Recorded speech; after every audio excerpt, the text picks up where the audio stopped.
Hello students, how are you? Hope you are fit and fine and safe at your places. Welcome to 7th Standard Social Science class of Civics. Today we are going to learn a very tremendous, magnificent and a spectacular chapter, that is Fundamental Rights and Duties. Shall we start the class, dear students? Are you ready for it? Yes? Before that, I would request you to please sit with a pen and a book so that you can note down the important points that we are going to cover in this chapter.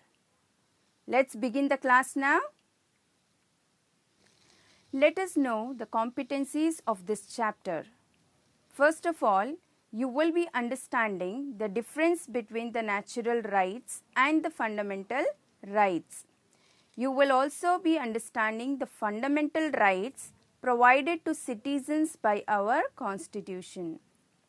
As well, you will be attaining the capacity to understand and adopt 11 fundamental duties that are included in our Constitution.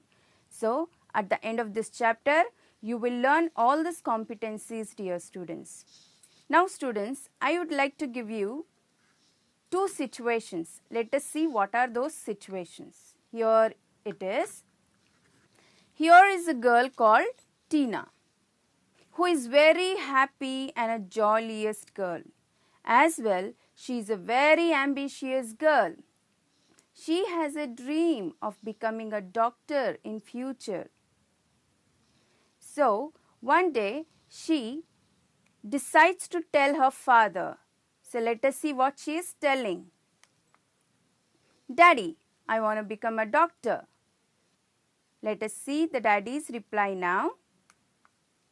No, Tina, I cannot afford you, but your brother will become a doctor. On this, the Tina's younger brother makes fun of her and laughs on her. Here, the whole day, Tina feels very upset and she starts crying. A question rewinds in her mind. Why I don't have right to become a doctor? Do you think, student, this is right? Why Tina doesn't have the right to become a doctor? It's up to you, think about it. Let's move on to the next situation. Let's move to the second situation, dear students. Can you see a boy here? Yes. Here is a young man who is called Dhira. He is a cobbler by profession. He has opened a stall in front of a school.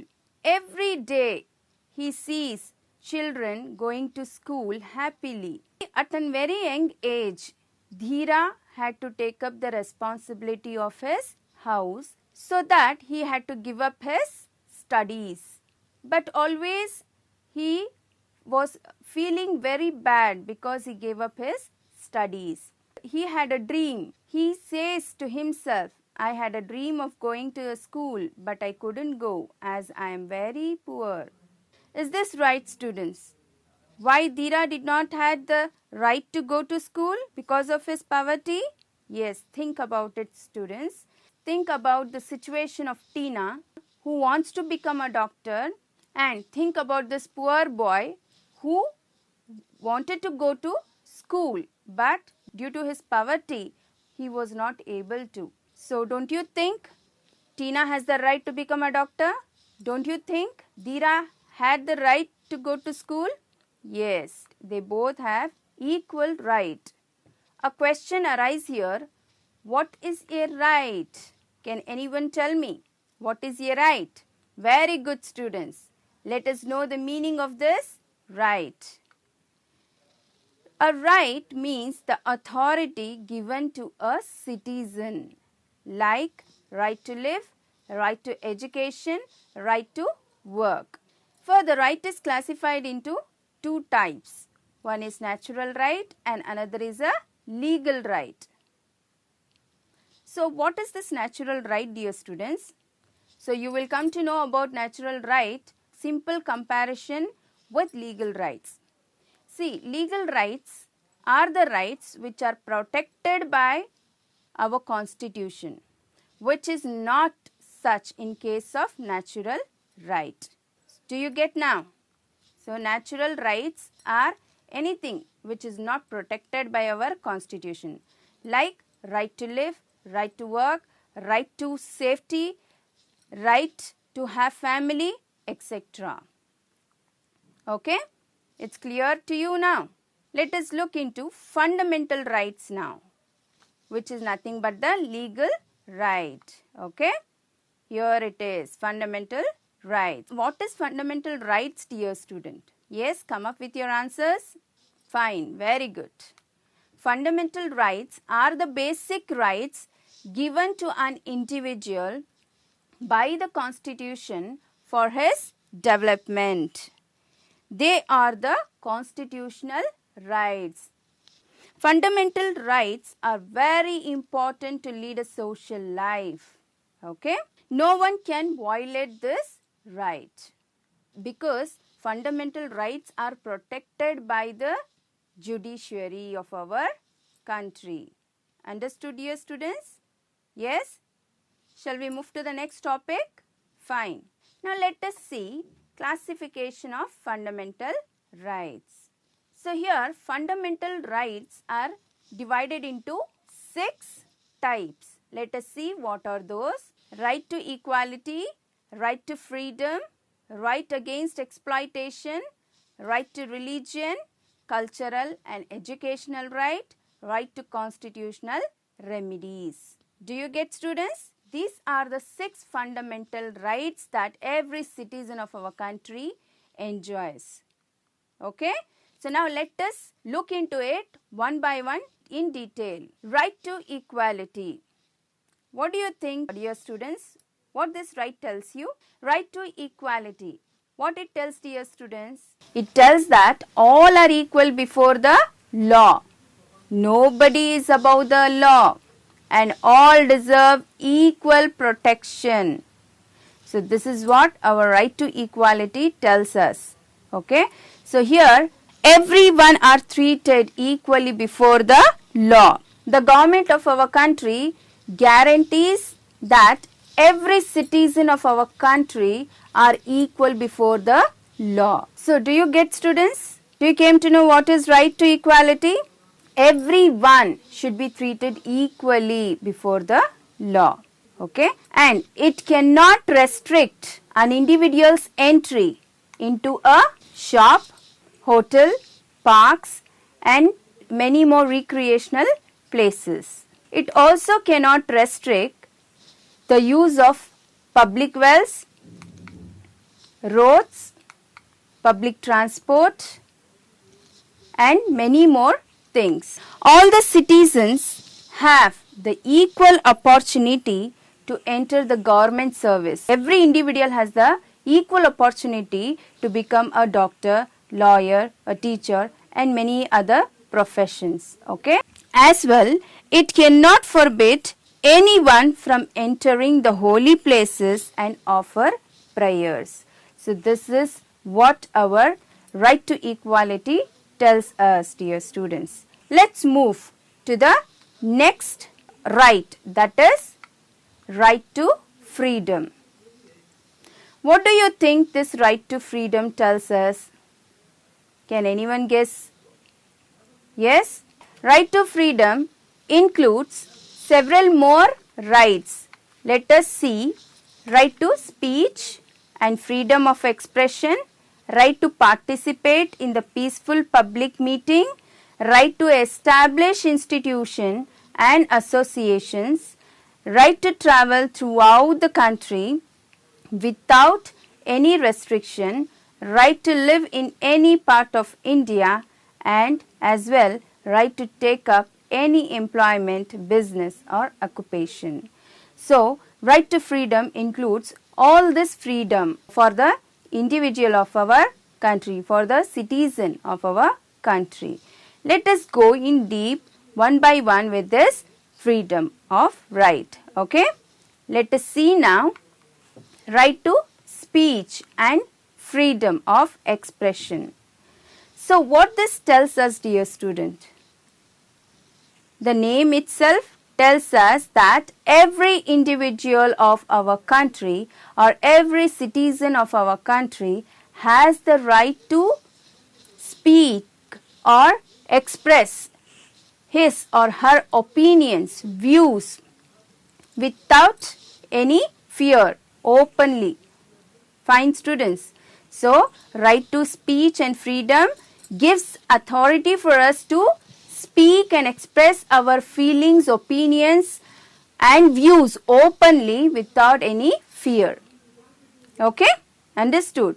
A citizen or an individual can use number of mediums to express his views and opinions. Like, students, can anyone tell me? Like? Through writing. Very good. Then by words. Yes, he can express his views and opinions by words. Then through printing press, through banners and many more such things. Okay? Let's move to the next right. That is right to participate in the peaceful public meeting. So this is also very important right under the right of freedom. That is right to participate in the peaceful public meeting. So every citizen of our country have the right to participate in the meeting peacefully, okay, without using arms. Okay? Yes, let us move to the next right, that is right to establish institutions and associations. One among the rights of freedom, that is right to establish institutions and associations. What this right tells you, that every Indian citizen has the right to establish educational institutions, right to establish institutions and associations. This right tells us that every citizen of our country has the right to establish educational institutions and other institutions.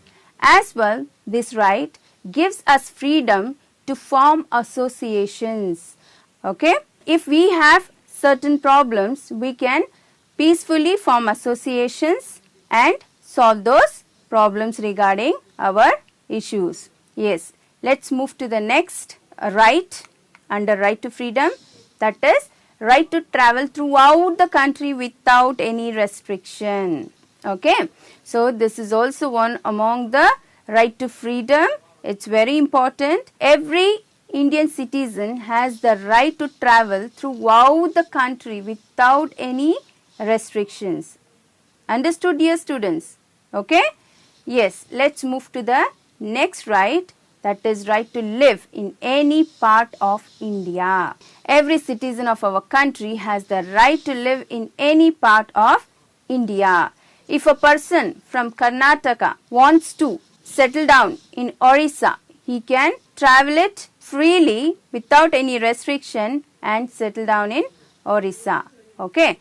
If a person doesn't want to settle there also in Orissa, if he wish to settle down in another place, that is in Rajasthan within India, then he can freely move to Rajasthan and go and settle in Rajasthan. So it means that every citizen of our country can live in any part of India without any restrictions. Okay, dear students?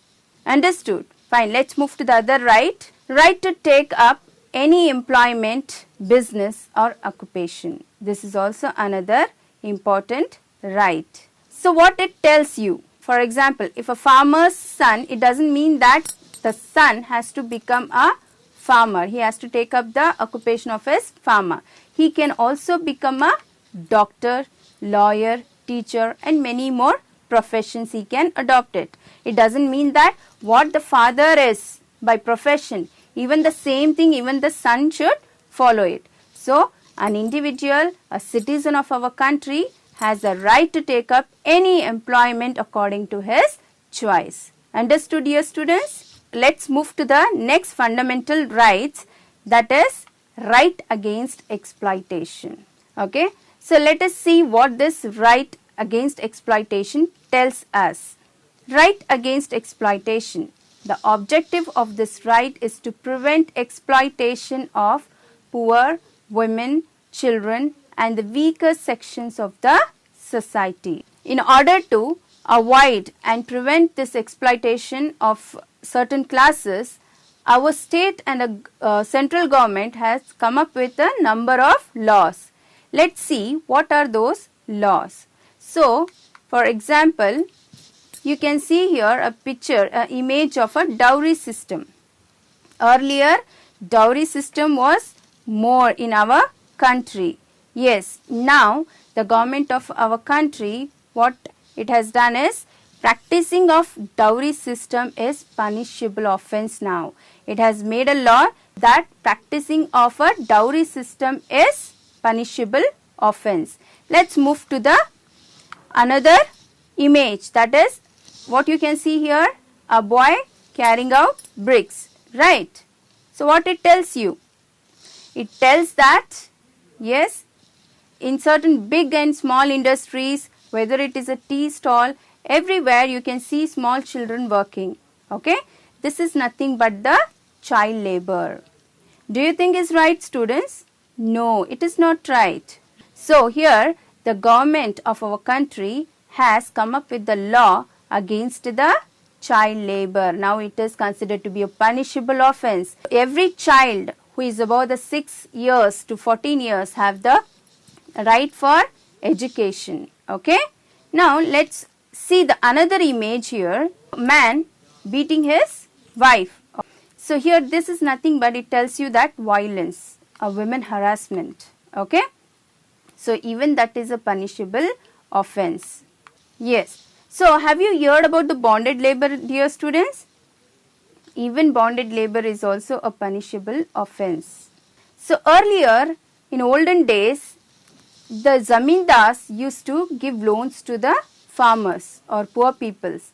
In case if the farmers or the poor peoples were not able to return it back, zamindars used to make them to enter into an agreement for 5 years or 10 years. That is called as bonded labor. Okay. So they couldn't work in other places, but they had to work under that particular zamindar. Understood, dear students?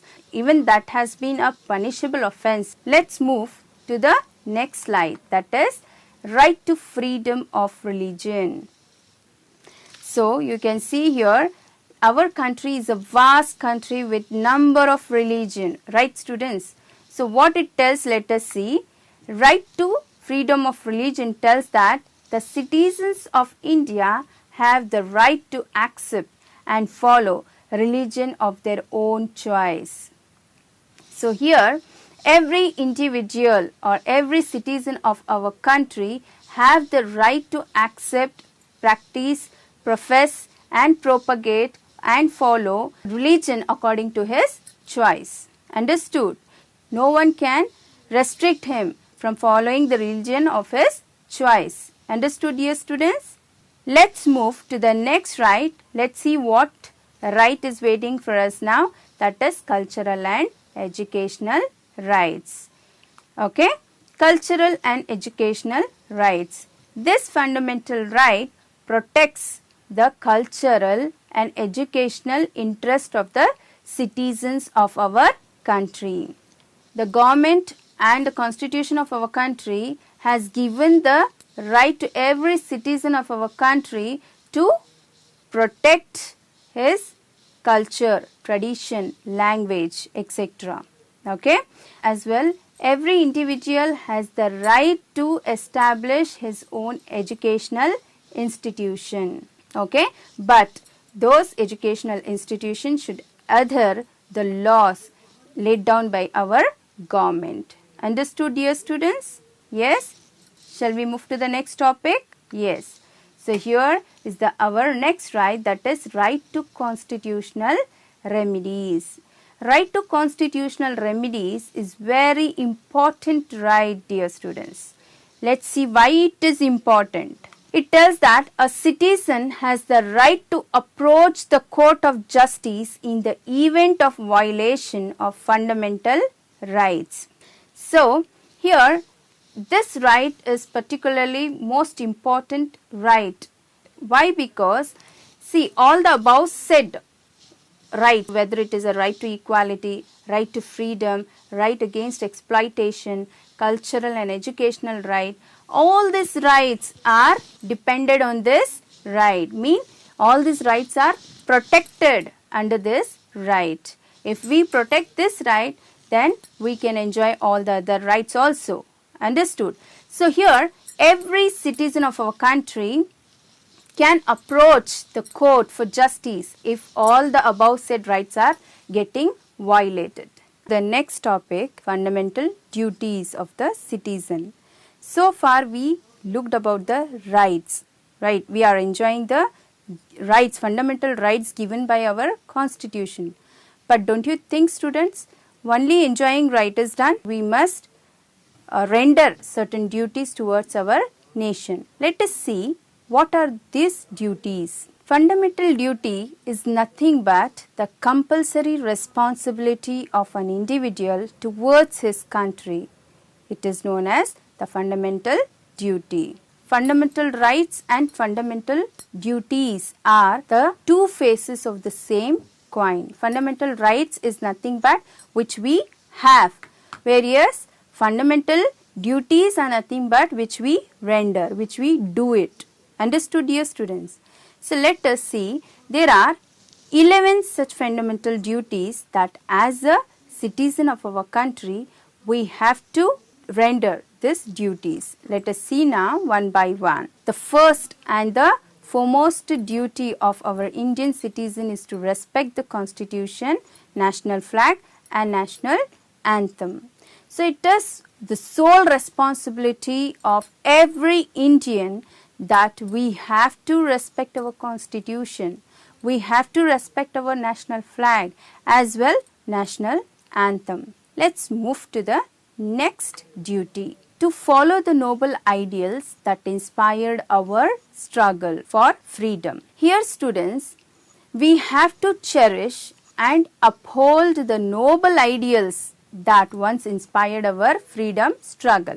What can be noble ideals? For example, like Satya, Ahimsa, Shanti. Satya is nothing but truth. Ahimsa, non-violence. Shanti is nothing but the peace. So these were the ideals which had inspired our freedom fighters, right? So in the same way, even being a citizen, it is our responsibility to follow these ideals. Okay, let's move to the next duty now. The next duty is to protect the unity of India. So this is also one among the most important duty of Indian citizen, that we have to work to protect the unity of our country. Students, our country is a vast and diverse nation. We have number of different speaking language people, right? Then we have number of religion. People follow different religion, different caste, different sect. So in such a diversity, we have to maintain a unity. Let's move to the next duty, that is to defend the motherland. Yes, dear students. So this is the most important duty as a citizen of our country. As Indians, we have to be ready to defend our motherland, okay, whenever it is called for. So if there is an outer sites attack, we have to, at any time, we have to come forward and we have to be ready to sacrifice our life for the sake of defending our motherland. Right, students? Yes? Okay, let's see. The next duty is to promote the spirit of common brotherhood amongst all the people of India. Okay, we must live a life of fraternity. Okay, we must have a good relations with each other. As it is a diverse nation, we have to maintain the feeling of brotherhood and fraternity. Understood, dear students? So, this will lead to a progress in our country. Okay. Now, let's see the next duty, that is to preserve our rich heritage. So, this is also an important duty on the part of the Indians. We have to respect, we have to preserve our rich heritage. Rich heritage is nothing but the monuments, buildings which are the pride of our country. Understood, dear students? Now, next is to protect and improve the natural environment. So, this is also a very important duty that we have to protect and improve the natural environment of our country, which leads in one way to a development and progress of our country. So, this is the another duty on the part of every Indian citizens, that is to develop the scientific temper and the spirit of inquiry. So, here students, we have to develop a scientific temper, that is a logical, rational thinking. Okay, instead we shouldn't follow the blind beliefs, okay, superstitious beliefs. So, for each and everything, the kind of questioning is very important. So, for each and everything, we have to think in a logical way. Earlier, dear students, there were some superstitious beliefs. So, even you might have come across, like if a few persons are walking on a road, if a black cat crossed the road, so they used to come back. So, this was the superstitious belief. They used to believe that something bad will happen if we cross the road again. So, these are all things which we have to live it. This is a wrong thing. Let's move to the next duty, that is to safeguard public property and give up the violence. So, this is also a very, very important duty on part of every citizen. We have to safeguard our public property. So, a public property, a property of our country is nothing but the public property. We have to safeguard public property and give up the violence. So, I think you people have seen, right students, like if some violence or protest takes place, the first thing we do is we hinder the public property, whether it is a government office or a bus. We throw stones on it, we burn the vehicles and all. So, do you think it is right? As a citizen of our country, what we are doing? We are hindering our own things, right? So, it's our sole duty that we have to safeguard our public property and we have to give up the violence. Understood? Let's move to the next duty, that is to strive towards excellence in all spheres of individual and collective activity. So, this is also another duty that we have to follow it. So, we have to reach excellence in all the spheres of collective and individual activities. Next is the last duty of our Indian citizen is the parents or the guardians should provide an opportunity for education to their children from the age of 6 to 14 years. So, this is the duty on every parents or guardians that they should send their children to schools. Now, let us see what and all we have learned in this chapter. Okay. Now, based on this, I'll give you an activity. Okay, let us see what is that. Write the fundamental rights in the block. Right to participate in the peaceful public meeting. It is the right to freedom. Now, let us move to the next question. That is, the citizen can question in court of law in case of violation of fundamental rights. Okay, which is this fundamental right?